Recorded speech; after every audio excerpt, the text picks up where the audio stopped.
ভাইজান আপনি এই জায়গায় দাঁড়াই রয়েছেন কেলা?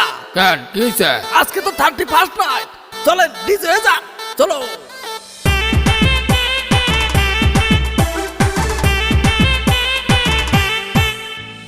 পা মেলাবো ডিজে গানের তালে, প্রথম চুমু দেব রে তোর গালে, তোকে নিয়ে স্বপ্ন যে হাজার, নতুন করে আবার